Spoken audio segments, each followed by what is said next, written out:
You know what decorated this place is joy. This is my favorite space because it's a true multi-purpose space. It does not take long to convert this room into a media room. This tiny home chose me. It's like the great love affairs of the world, right?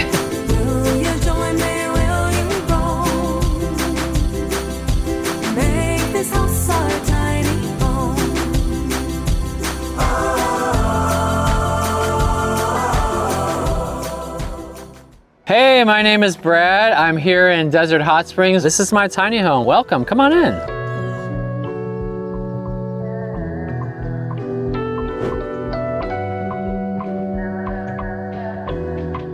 I've been living here since April. That's when Santosha was delivered on the backside of a pickup truck, and I was elated when I saw her going down that runway, like, woohoo! She has arrived. So I bought this tiny home in January or February of this year, 2025. At that time it was $69,900. This is without the tax and DMV registration costs. Now, in my understanding, it's $10,000 more. So to me, $70,000 to buy a house felt great. And so rather than paying for it with cash, I decided to do a mortgage. So my mortgage is $700 a month. So why did I decide on this tiny home? It's not like, that's not how it is. This tiny home chose me. It's like the great love affairs of the world, right? As I've aged, I've wanted to simplify and let go of things because these things that I amassed and accumulated just ended up bringing me down, and they ended up being more of a weight than a liberation.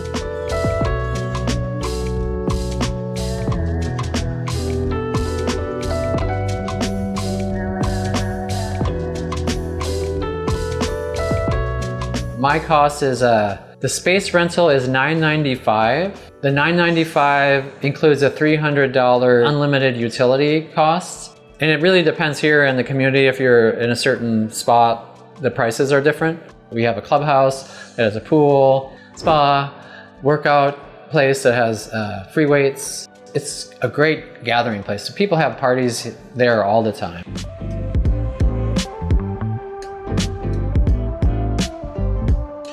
This is the area where all the sudsy action happens. I have my pure joy of doing dishes. I really do love to do dishes. There's a lot of light, so the combination of the color white brightens everything up, and it makes cooking even more of a pleasure, but I love cooking. So let's say I'm cooking something that's getting a little too smoky and this isn't doing a sufficient job, no problem. Then just open the windows. And then I'm the type of person who doesn't want all this stuff to be on the countertop, like a toaster or a coffee maker or things like that. So I like that after cooking is complete, all the stuff that I used can fit in the sink. I've seen other folks who have a clever S and they put a table here or a sofa. It makes it cozy, but the sacrifice is the loss of the open space. So I've also seen others put a table here that they can retract, but I'd rather have room for my spiritually significant objects and plants. This is my favorite space because it has this great view of Mount San Jacinto. It's a true multi-purpose space, so I can sit down. This is where I usually work.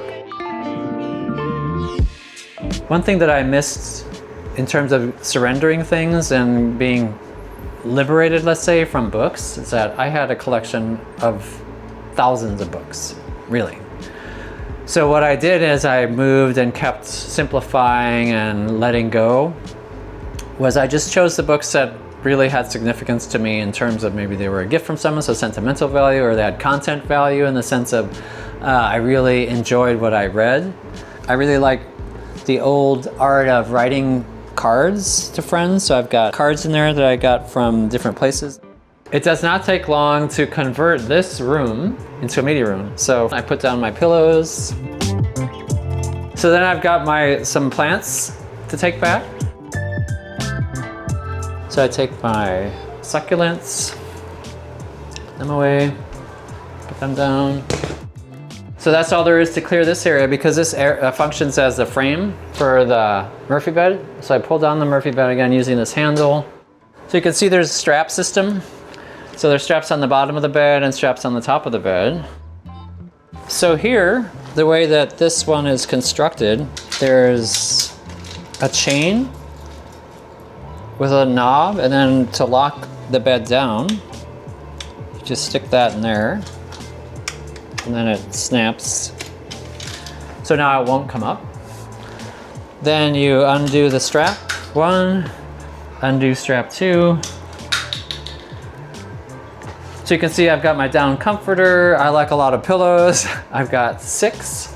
So then I put up my pillows. So here I've got my cozy space. So now I was like, where's your TV, dude? Like, oh, it's over here. So I take my TV screen. This is a 33-incher. I like good sound, so I'm gonna go get a sound bar that's on my refrigerator. Sound bar, take that, plug that in, and there's my media center. So I can sit here. Right, I'm leaning back. I can have my snacks, and I'm really enjoying my media room. So now the bed is back. Bye-bye, bed. I have never been the type that needs a lot of clothes, like 20 pairs of shoes or 30 or 17 pairs of underwear. All of my clothes are, well, the ones that I use most are in this, and that. And this is the closet part. Closet in quotes because it has a rack. So you can hang your clothes up there. So I've got, so it's not a huge amount of space. So if you're someone who wants to have a lot of clothes, or you can't let go of clothes, you can either fold them and put them in the other storage areas, or you can convert where I have a washer and dryer into an actual closet. But I don't have a lot of clothes. I don't want a lot of clothes. Let's now turn around and head over to the great divider space, which is my refrigerator. Tucks in nicely here. This is a full-size cabinet. This is where I put my food processor and other things like workout stuff I have up there. The way that Clever designed this is an open cavity here, so it extends from here to there. So what you could put there if you wanted is a closet with a hanger on it. So this is for like people who wear dresses, right? You can put them there, but I wanted a washer and dryer there because there are hookups there. If I could be in love with the thing, it's like, I did lots of research for an affordable and stackable washer dryer. Stackable meaning this is a tower. So it's not the type that are separate things that you have to insert brackets and braces to stack them on top of each other, but they're actually built that way. This is the most amazing washer and dryer combo ever. The capacity of the washing machine is just enough again for me. And then this dryer works super, but I live in the desert, so I actually prefer to hang my stuff outside. And then there's this space up here, which you can use for storage, but up there you'll see is the air purifier for the whole house. So air purifier is up there, the clean air comes out, the split directs the clean air that way. So I find those still at night. I like to sleep with the windows open, and I like to have the movement of air. I don't like to be like sealed into a coffin kind of thing. I'm not ready to sleep for that long. So I like how this actually divides my house from the bathroom area to the other areas. So this part can also be made completely separate by this pocket door.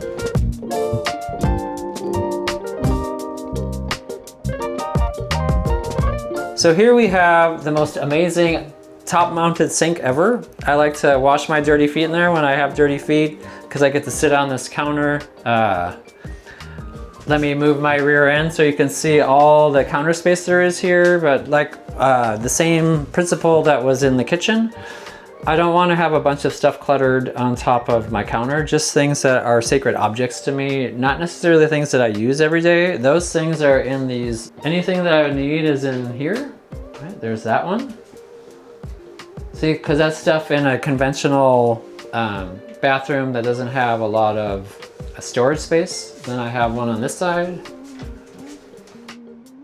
But that's not where it ends. Like down here, we got more storage. And this is deep. Right? This goes all the way back here, so that's about 2 feet deep. There's one here, there's one there, there's another one there. So there's 3 on the bottom, and then the designer Dee Dee made this aesthetically pleasing to my particular sensibility because there's also open. So in terms of storage in a bathroom, which is a problem in a lot of conventional bathrooms, and remember this is a tiny home, so. Over here, there is a full-size bathtub. It's actually a little bit larger than a conventional bathtub. It's a vinyl tub. I have used it. It's so immaculately clean. It's like, oh, it looks like you never use it. Like, I just like cleaning. So there's that. Got your great shower. And the other thing that I like is the design of this. It's a mildew-resistant special tile. You'll see this echo, this hexagonal pattern. Goes all the way. So that's another great design feature of this, and the tile goes up 10 feet. So there's this vaulted feeling here, and then the ceiling is pitched. So we got mixed media.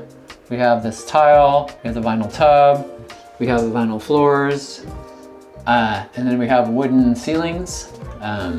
There's a big window here in the bathroom. There's a vent fan here. Having it ventilated well is like super important to me. And then you have your complete spa area where you're not bringing your bathroom-ness over into that area. So this is a super feature that I like about the bathroom.